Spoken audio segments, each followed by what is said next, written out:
You know the vibes. Welcome back to another episode of the Hoop Genius podcast brought to you by NBA 2K25. It's myself, Mooncey, alongside me as always, the one and only Mr.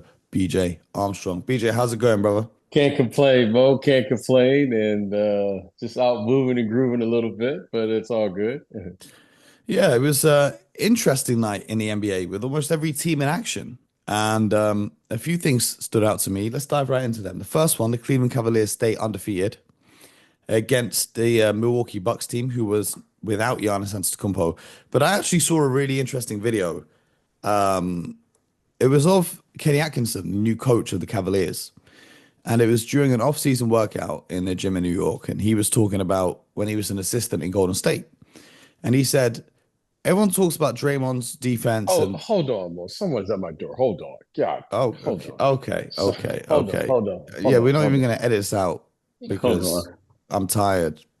You go, while BJ's gone, I'll tell you guys the Hold on. truth. I'm I'm turning sorry. What's 30 on that? Saturday, and boy, these late night NBA games are Sure. killing me. I need someone in America to hire me ASAP because, bruh, if you're watching on video, you can see just how tired I look. So yeah, we're gonna keep it rolling, but this is getting more difficult each Sure. year. But Yeah, yeah. Can you come later? Thank you. we're back. Oh gosh, BJ's back. yes. As I was saying, Kenny Atkinson, he used to be an assistant coach in Golden State, and he was saying everyone talks about Draymond's defense, but the best part of his game is the speed at which he moves the ball. You know, when he catches the ball and just fires it into the corner or fires it to an open Steph Curry or whatever. And that's a principle you really see that's been installed with this Cavaliers team because there's now a level of ball movement that we didn't see previously from this squad. So, with the offense that used to be a little bit clunky and it wasn't the best fit, it's now looking a lot more clean. Yeah, Darius Garland put up 39, Donovan Mitchell 14, Jarrett Allen 14, Mobley 17. Everyone gets in on the action. Sam Merrill gives them 12 off the bench. And they're just playing as a well-rounded squad. And I love what I'm seeing for the Cleveland Cavaliers here in this early part of the season. BJ, what stood out to you about them, aside from Evan Mobley, who we seem to talk about all the time now? Yeah, well, you know what? I think you said it right there. Evan Mobley is really beginning to make his presence felt on both ends of the court. And Scott Perry, our most famous guest that comes on the show, he really pointed that out BJ, you're covering the at the camera beginning with of your the season. hand. Oh yeah, well I can't see. I'm telling you, I can't see anything. So yeah, Scott Perry pointed him out, and he's just playing great basketball right now. So give those guys credit. But their team, I think you're right. They're playing with a flow right now, especially on the offensive end, where they're really sharing the basketball. If I remember correctly, I think they are the number one offensive team right now in the league in what they're doing. But they have a lot of weapons, and they seem to have a good balance going. But I think it all starts with Evan Mobley, and you've heard me say this now. Seems like for years, if they're going to be who we think they are, it's going to start with Evan Mobley. And so far, he's really stepped up and he's playing fantastic at the beginning of the season. Absolutely. Your Pistons picked up the win against the LA Lakers as well. How about that? I think they're hitting their stride. Well, I think the Pistons are hitting their stride. You think they figured something out? Well, I don't know what they figured out, but that was a good win for them, though. I like them. They're getting Jalen Duren more involved with a lot of the passing action that they're running, which I think is pretty interesting. But Kate Cunningham down the stretch of last night's game, the final 2 minutes of that game, Kate Cunningham put on a masterclass. He played that perfectly, whether it was his playmaking or his scoring. He was playing fantastic basketball. Yesterday as well, I saw a rare defensive masterclass from James Harden as the Clippers picked up a. Oh no, I saw that play. That wasn't a that wasn't a masterclass on what? I've not seen him play What? defense like that since he was in OKC.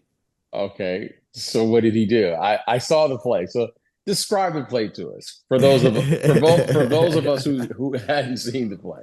Active hands disrupting the defense, but it was part of a massive Clippers comeback because the Spurs were up huge at one point. And you got to make those kind of plays if you want to get back into a game. They were down 26 and they managed to secure their first win in their new home arena. But Victor Wembanyama, 24 points, 13 rebounds, and 9 blocked shots. It's getting kind of ridiculous at this point. But the game I wanted to talk about the most, did you manage to catch the Sixers and the Suns last night? Just a little bit. I just saw just a little bit. Well, you know which KD. which play I want to talk about. Yes. Go ahead. So you got Tyrese Maxey, who's dropped 32, and he's shooting 12 of 22 from the field, so 55% from the field. And they're trading buckets down the stretch. KD's hitting big shot after big shot late in the fourth quarter, as Kevin Durant does on his way to 35 points. Final play of the game, Paul George, who at the time was shooting 3 of 13 from the field, 1 of 7 from three, waves off Tyrese Maxey and decides to brick the pull-up jump shot. And it just made me laugh, thinking about all the conversations we've had about Paul George over the years, and here we still are, BJ. I know you like to defend him, but no, I'm sure that I'm sure that made you smile. Well, you know what? I didn't quite understand what that was all about, but in the NBA, let's move on to the next one. another interesting game that I watched was the Kings versus the Heat. There's something going on with the Heat here this season Right. because their third quarters, when they come out after half time, their third quarters seem to be just really bad, and we saw that again last night. What do you think the case for this is? Why, we've talked on this show about teams who have great third quarters, like the Warriors in their prime run. They would Hmm. go in at halftime, see the adjustments that need to be made, and then the third quarter they'd come out and they'd simply destroy teams. But for the Miami Heat, it seems to be the other way around. They lost the third quarter 37 points to 17 in a game which they ended up losing by one basket where DeMontis Sabonis got an offensive rebound and put it back in with about zero point 0.4 left on the game clock. But why do some teams struggle so much in the third? Is that a case of the Kings being making better adjustments, or is there something going on with Miami here? Well, let's see. Let's kind of w watch for this trend. They are older. As you get older, Mo, sometimes it's hard to start that engine, especially in the second half. So I think that's a trend for us to pay attention to watch. I'm not sure how much patience they're going to have down there in Miami before they start making some moves or doing something if they keep losing games like this. Yeah, in the first three home games this season, this was before the Kings game, the Heat have been outscored 100 to 54 in third quarters. Opponents are shooting 54%, and the Heat are shooting 27% in those third quarters. So, do you think it's because the arena's empty up until halftime, and then when people arrive, it's too much pressure for Miami? Oh, the Heat fans can be mad at me today. Yeah, they're going to be mad at you. but Let's but move on. but Let's but, move but what on. do you think the reason for this is? Yeah, I just think it's just age, the age of their team. I really do. But aside from Jimmy And Butler, they're not really an old team. well, you know what? I'm giving Bam a break because you never know how players are going to come back when they do the Olympics. When they play from the Olympics. I'm sure you know uh, I played with a few guys who come back from the Olympics, and sometimes it takes a little time to kind of get yourself going again when you come back from a exhausting the way they played in the Olympics. So I just think right now, let's just take a kind of wait and see approach. I don't want to start saying what I've seen is what 5 or 6 games, but I will say this: it is alarming. Certainly, I'm going to keep a close eye on it. And after about 5 or 6 more games, well, I think they're going to have to address that issue. Yeah. Well, speaking of the Olympics and players coming back from the Olympics, I'd like to say another thank you to Mr. Steve Kerr because right now, Jason Tatum is the NBA scoring leader. He's scored 240 points so far this season.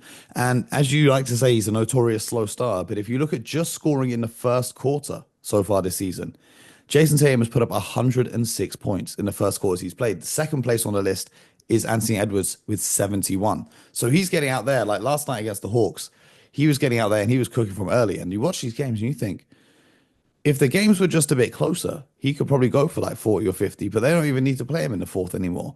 The Celtics now in the regular season, their defense doesn't even look fully locked in yet. And they still are winning every game except for the one that they dropped to Indiana.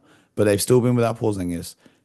Couple games without Jalen Brown. Couple games without Sam Hauser. Al Horford missed the game as well. and they're just firing on all Porzingis hasn't played cylinders. all season, right? He hasn't No, played all season. he's going to be back. I think they're saying December now. Oh, okay. But the East should be scared because I'm looking at the Eastern Conference standings right now. Cavs are 8-0, Celtics are 7-1. Every other team in the East is either 500 or below. Mm, mm. I can already hear the narrative saying that whoever makes it to the finals from the East had an easy run through. But who do you think is going to figure it out? Because the Bucks and the Sixers are sitting down pat at the bottom. We're still yet to see Embiid. You think the Bucks will turn this around, or you think the Knicks will turn this around? Because I'm looking at it right now and I'm like, the Magic are dropping down the standings because Paolo's out injured. But aside from that, I don't see too much hope from the rest of them.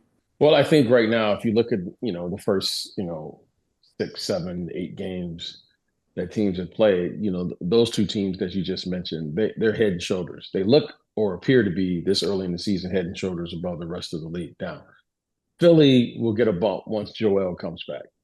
If Joel is back and he can, if he can be 80 to 85% of himself, they will win their fair share of games. I think the Knicks will win their fair share of games just because they play hard. But other than that, I don't see any other team coming close to the Boston Celtics this year. Now, Cleveland certainly they look as if they're going to have something to say about that. But right now, those two teams, Cleveland and Boston, they look to be the top two teams thus far in the Eastern Conference. Well, from what you've seen of the Cavs so far, do you think they would be capable of taking out the Celtics in a 7 game series? When you look at their roster and when you look at it on paper, the answer is yes. However, you have to go through things as a team. You have to be battle tested. I have no doubt in my mind about what the Celtics will do when they face an elimination game. That team, I mean, Mo, that a couple years ago, I'm always reminded, it just drove you crazy. I can still see you sitting up there going, just counting turnovers, and they would be up 2 on the series, and then they 2-2, they'd be down 3-2, must wins, and then they go and win game 7 on the other team's home court. I mean, they just found a way to make it as tough as possible. So we know this team is battle tested. We know what the Celtics are capable of doing. However, we don't know that about Cleveland. So it's an unknown. But what I can tell you is that they're very talented. They have an emerging superstar this year. I think Evan Mobley is probably going to be an all-star this year. And they have a lot of depth. So I like what I'm seeing early in the regular season. But as you know, Mo, the postseason is that's a different animal. And we'll see how it plays out. But so far, let's give Cleveland credit. They're playing and they're matching the energy that's necessary to be a good team during the regular season. Absolutely. But one thing we've actually forgotten to talk about here on the show is the drama in Philadelphia from the other night, which involved one Mr. Joel Embiid, who's not Is currently this on the playing. court or is this an off the No, court no, or no, on the this is court? this is off the court. This is off the Oh, court. okay. And an altercation that he had with a reporter in the locker room after the game. But Okay. I wanted to get your insight on this, BJ, because Okay. it's a kind of unique dynamic. Because over here in Europe and whatnot, you don't really have reporters in locker rooms at all. That's a place Okay. just for the team, right? So you don't really have reporters in the locker room at all. And also, it feels like in the NBA, the players have, I don't know if a stronger relationship is the right word, but they're kind of more aware of who's who in the media, if that Right. makes sense. Right. What was your makings of this entire situation as it unfolded? Because if you guys didn't know, a reporter wrote a column in which he referenced Joel Embiid's lack of success with the Sixers, and he also made reference to his brother who passed away and his son, who I think is a couple years old, or I don't know how old he is, but Embiid didn't like that, and he reportedly pushed. Some said punched, some said pushed the reporter in the locker room after the last game at home. But I just wanted to get your take on it and some insight onto what that dynamic between the media and the players is like, especially when it comes to being in a locker room and around the team after games. Well, Mo, it's really changed over the years because at one point the coverage for the teams were basically the beat writers, the reporters who reported it in the news, and then came talk radio, and now you have television, and now it's Instagram and TikTok and all the other ways, YouTube, all the other ways that you cover the team. Mo, I don't know fully the situation other than what I've read and what's a report. I don't know if this is something that's been festering. I don't know if this is something that has been going on for years. Was an underlying little beef there?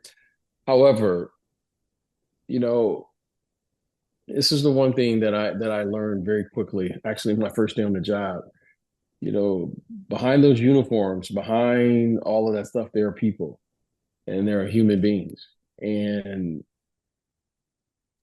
one of the things I like to practice here, even, and when we do our media, is to keep everything on the court. What happens off the court, that's that's off the court. I stay on the court. I love to talk about the game. When someone plays well, I want to sing their praise. When someone doesn't play well, which it happens.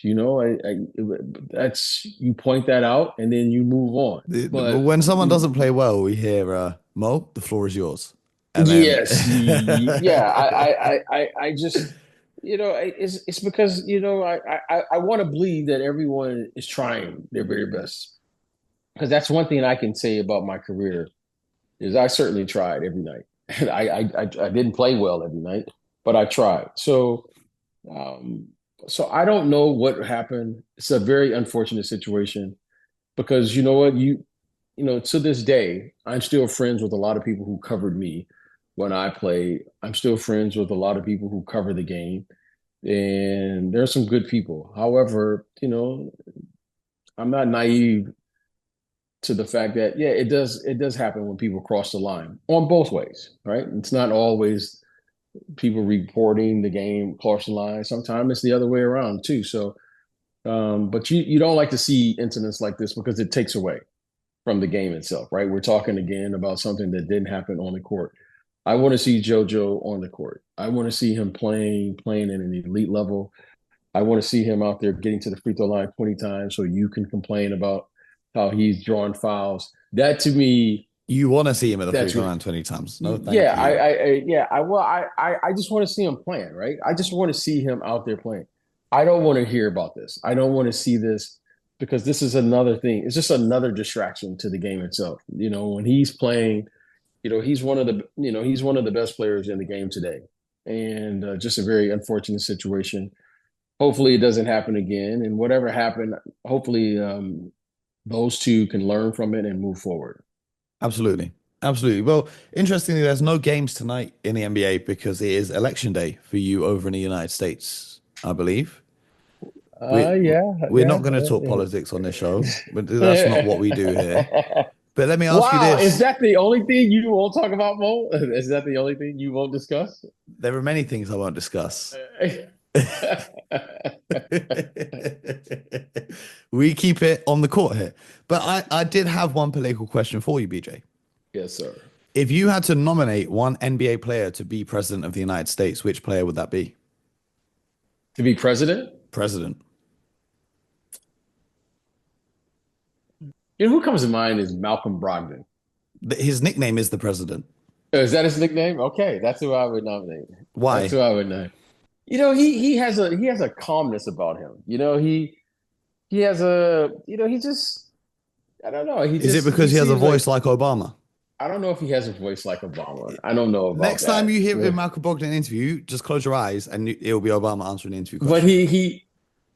I've seen him out, and he carries himself in a way where I can see him going into politics. He just, he carries himself like a politician, whatever that means. Yeah. But I don't know he if that's a seems good like a thing or a guy. bad thing.